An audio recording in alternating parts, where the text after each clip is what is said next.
Hi, everybody, and welcome to DigitalOcean Deploy.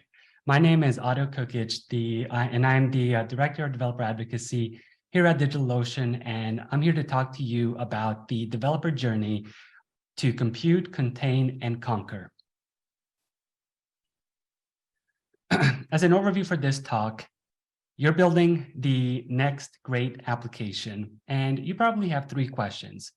How to get the app in front of your audience the best way? How do you maintain the application as it scales, as you get customers and as you get bigger? And also, how to keep your customers, your business, and your developers happy.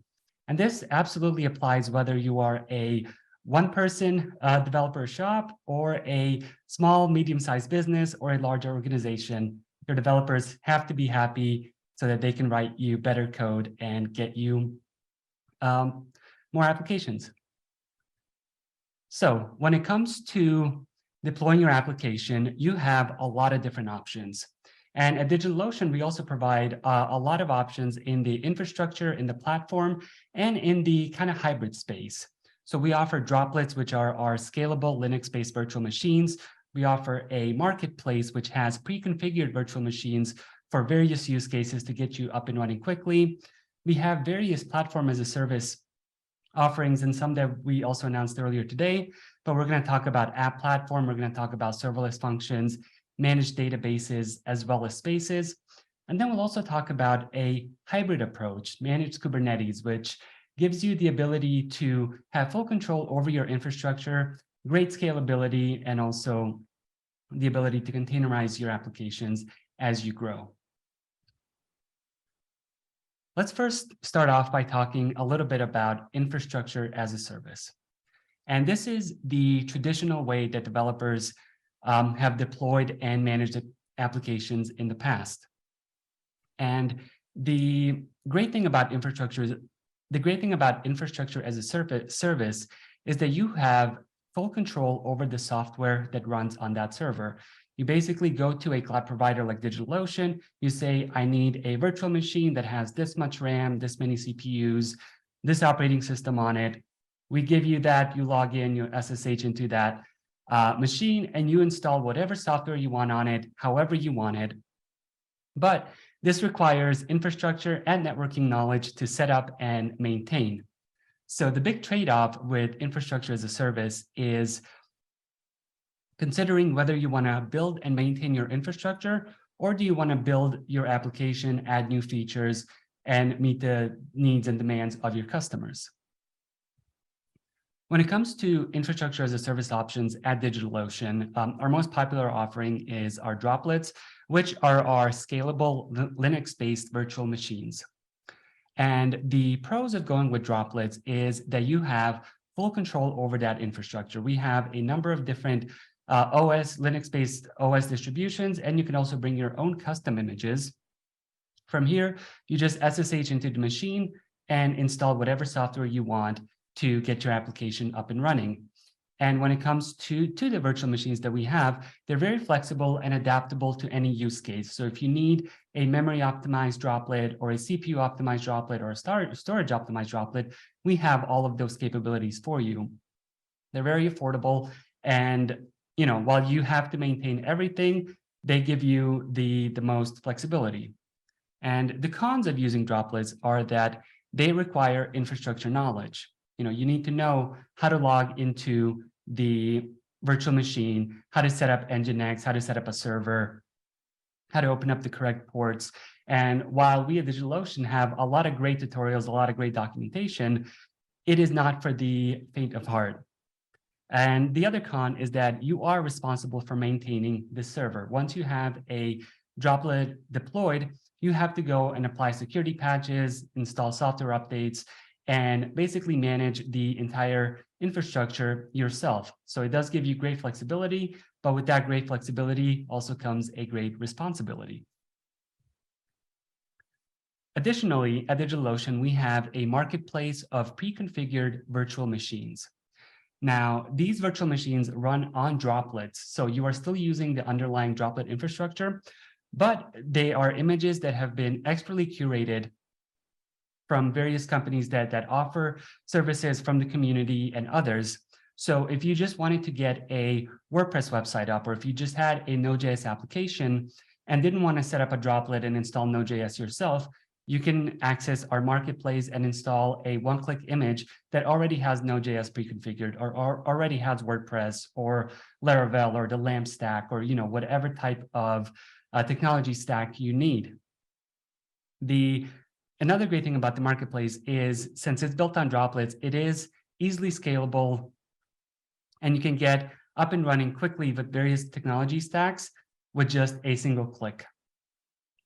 But the cons, just like with droplets, is that they do require infrastructure knowledge to set up and maintain. And once you deploy a marketplace image, a one-click droplet, you still have to go and maintain that droplet, ensure the right access is enabled.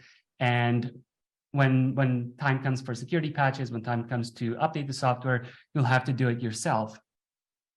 Another potential con of using the marketplace is that the way that the image is set up and the software that comes pre-configured on it may not be fully optimal for your use case.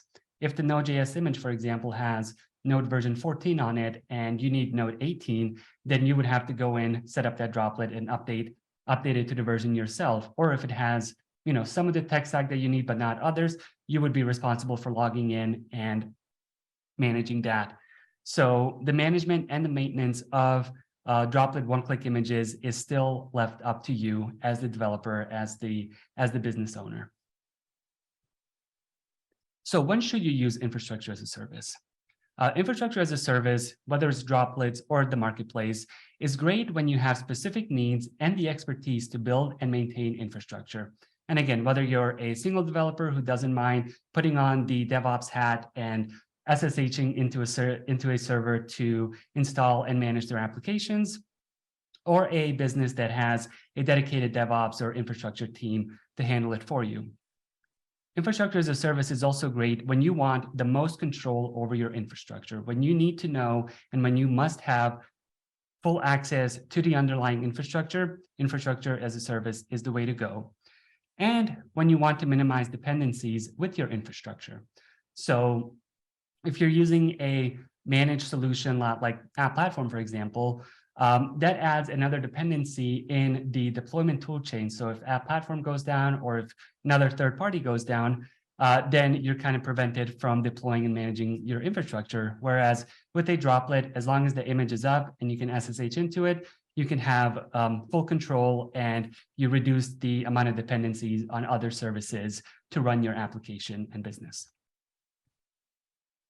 Now let's talk a little bit about platform as a service.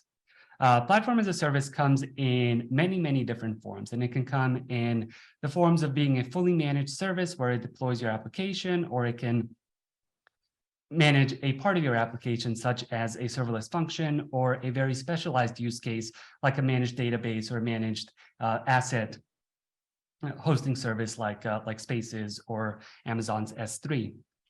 Now, the big sell and the big focus of platform as a service is that it allows you to focus on building and writing code and not managing infrastructure. So you as a developer can spend more time building the next great feature, the next great application, and less time setting up Ubuntu servers and applying security patches. And this comes with the promise of increased developer productivity and easy deployments.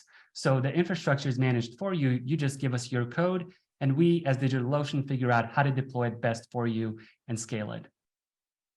But the biggest trade-off to consider here is between control and developer productivity. So do you need more control? Do you need fine-grained control and full access to the underlying infrastructure? Or do you need to free up hours for your developers to spend more time writing code and building features?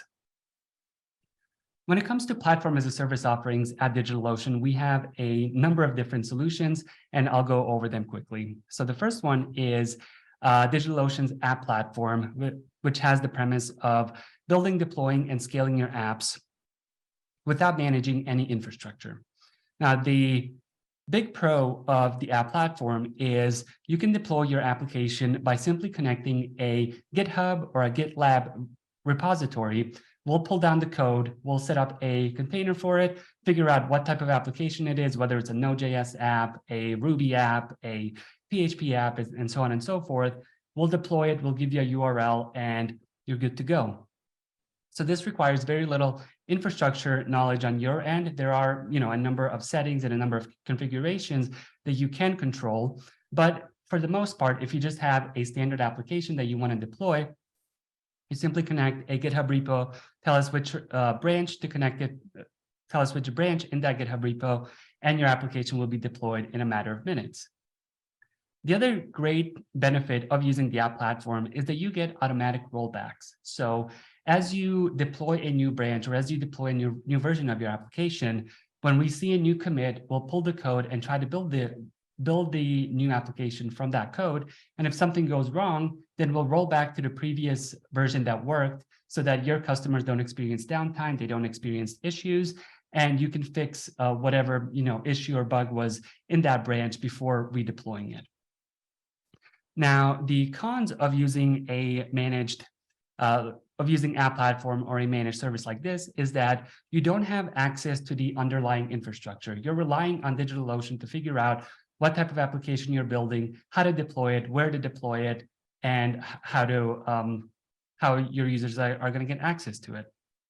So you have limited control over how the app is deployed. You just get a notification saying whether the app was successfully deployed or not, and a series of logs telling you what potentially went wrong or what went right.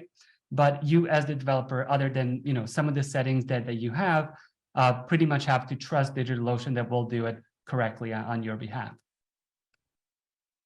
Serverless functions is another great option, and if you attended Chris's talk earlier, he showed you how to build a serverless function. And the premise of serverless functions is on-demand computing. And with DigitalOcean serverless functions, you're able to build applications, build functions, build code within the DigitalOcean dashboard that gets automatically deployed as soon as you hit the save button. And you can write these functions in various different languages, whether it's Node.js, Go, PHP, and others. And the big benefit of using serverless functions is that you can quickly prototype and add functionality to existing applications.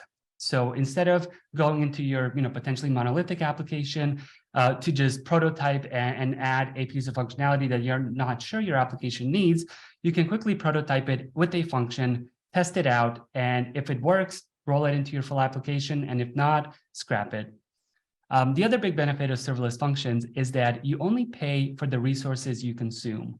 DigitalOcean has a really cool free tier that gives you, if you're just running a simple function that gives you like over 1 million instances of calling that function per month, absolutely for free before you're charged a single dollar. So that is a great benefit of serverless functions to allow you to quickly prototype test your applications, your functionality without being charged any money or without, relying on your application and potentially breaking workflows or, relying on different deployment methods. So functions are a great way to quickly prototype and add functionality to both new and existing applications. And they're also ideal for microservices-based architectures. If you didn't want to have a monolithic application and you were able to spread your application across a number of microservices, functions would play into this really, really well, where each function is fully self-contained. They could be in a particular package or a particular namespace, but in the grand scheme of things, they are all isolated applications that DigitalOcean scales, manages, and hosts for you.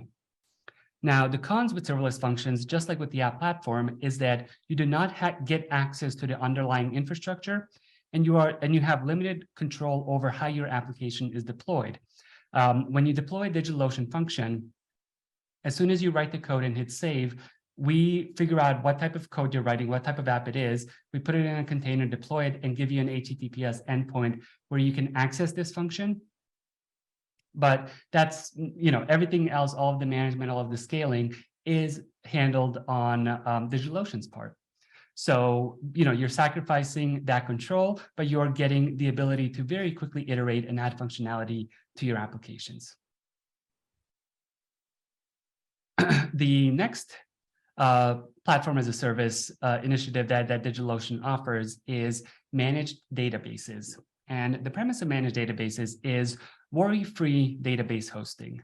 I come from MongoDB. I've spent a lot of my career working with databases, managing databases, scaling them, and having a managed database solution where you don't have to manage the database. You don't have to apply the security patches. You don't have to set the configuration, the replica sets, the backups, is such a great feature and such a game changer, because it allows you to very easily go into the DigitalOcean dashboard, tell DigitalOcean what type of database you want, whether it's a MongoDB database, a Postgres database, a MySQL database, and we will spin up the cluster for you. We'll spin up the database for you and just give you a connection string that you use to connect to the database.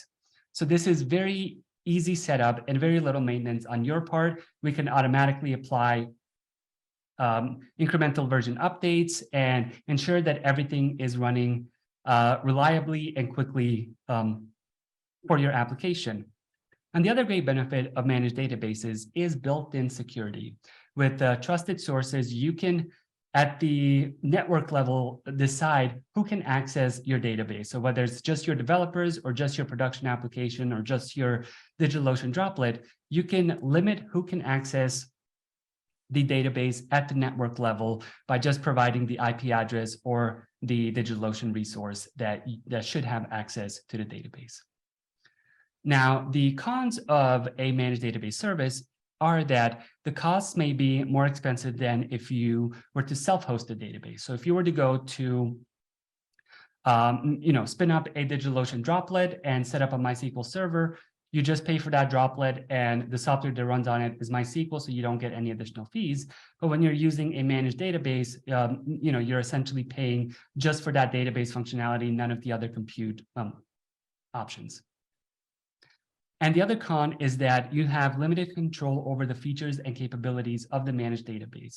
Now, DigitalOcean, all of our database offerings offer, the latest and greatest versions of MySQL, Postgres, MongoDB, and pretty soon Kafka as well, and Redis. But, if there are certain features that you need access to that DigitalOcean does not provide in their managed database offering, you would have to go either the marketplace route or deploying a DigitalOcean droplet to get that feature.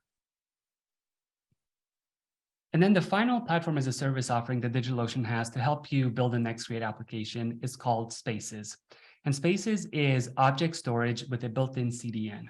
And Spaces is really, if you think of Amazon's S3 or just, a hard drive on the internet, that's what Spaces is. It allows you to very easily host web assets and media. So whether it's videos, images, CSS, any other types of files, PDFs, etc., you can host them on DigitalOcean's global CDN that has over 25 points of presence locations. And all of these assets can be fully cached so that they can be loaded very quickly. Images can be loaded quickly, videos can be loaded quickly, and your application doesn't have to rely on managing the assets. You can, hand off that responsibility to Spaces.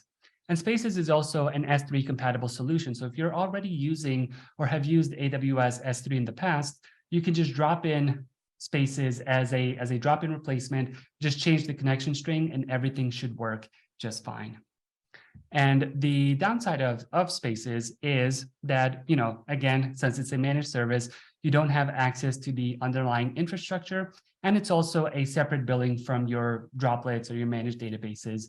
But I will say when it comes to Spaces, the pricing is very transparent and it's very affordable, and you're only charged for the content that, for the bandwidth that you utilize. But with the built-in CDN and over 25 point of presence locations, it'll make your application run much faster and the assets can be loaded much, much quicker.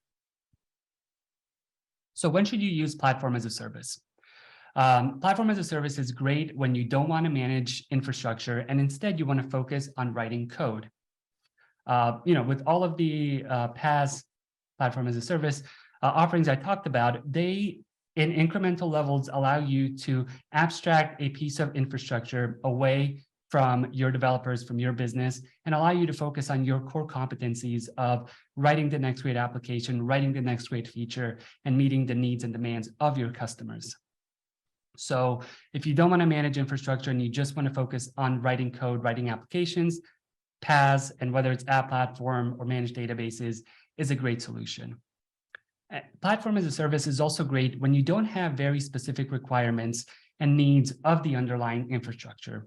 For example, if you're not using, ImageMagick or FFmpeg to do video processing, then, and if you just have like a simple Node.js application or a simple PHP application, going the platform as a service route might make more sense, because if you're just following a default installation, we've very highly optimized for that, and we can, make sure your application is scalable, make sure it's deployed very quickly. But if you do have those specific requirements, specific needs for software on a droplet, on a virtual machine that you wouldn't get otherwise in a managed service, then going the infrastructure as a service route is the way to go. And PaaS is really good when you need to quickly iterate and prototype features. If you just want to test a feature and functionality without setting up the whole infrastructure for it, going the PaaS route is the way to go. And finally, there is yet another option, which is kind of a hybrid of both, and that is DigitalOcean's managed Kubernetes offering. And when it comes to managed Kubernetes, it's a little bit infrastructure as a service, it's a little bit platform as a service, but when combined together, it kind of gives you the best of both worlds. From the infrastructure side, you have full control over how your infrastructure is managed. So you tell us how many droplets you want, how many pods, how many containers, and what software should run on those, what should be installed, what happens when the application is deployed. But this also does require a deep knowledge of infrastructure, of networking, of container technologies. So Kubernetes is not necessarily for the faint of heart. You really need to know what you're doing to get the best out of managed Kubernetes. But once you do figure that out, once you do have a good network topology on managed Kubernetes, it is very easy to automate and scale your infrastructure to meet the needs of your application. As your application grows, you can, very easily add additional pods. When the application scales down, you can, remove those pods so you're not consuming resources and, spending money on resources that are being underutilized, and so on and so forth. But when it comes to the platform as a service with managed Kubernetes, you get a high availability control plane. So you're always in control and always able to see what's going on with your underlying infrastructure and make changes. Additionally, with the marketplace integrations and add-ons that we talked about in the keynote, DigitalOcean has partnered with many different companies to make your Kubernetes deployment as capable as you need it to be, with features like Argo CD and Ingress Controller, Knative, and many, many other components of the Kubernetes framework. And managed Kubernetes also integrates really well with DigitalOcean's managed databases. So if you didn't want your database to be within your Kubernetes cluster, you wanted to offload it to DigitalOcean managed databases and have DigitalOcean manage the database portion for you, we can do that very easily. So in closing, infrastructure versus platform as a service is a very personal choice with no right or wrong answer. Depending on who you are, on what your capabilities are, what you're comfortable with, whether you're a one-person shop, a small business, a medium-sized business, a larger organization, platform as a service might make sense, infrastructure as a service might make sense. But the good news is that DigitalOcean provides a variety of infrastructure and platform as a service offerings to meet the demands of your business. And the trade-off for you to consider is between simplicity, control, and developer productivity. And finally, mixing and matching infrastructure as a service and platform as a service is a-okay. You might decide to host your application on a droplet or a number of droplets, but still use managed databases to host your data and use Spaces to host your assets and serverless functions to quickly prototype features and functionalities before you roll them into your main application. And the good news there is we can help. We have a lot of resources. We have a lot of tutorials, blog posts, and other content to get you to where you need to be. So thank you for joining me on the developer journey to compute, contain, and conquer. I hope you learned something new. And if you have any questions, please join me in the Discord channel, and I will follow up with you there. Thank you all.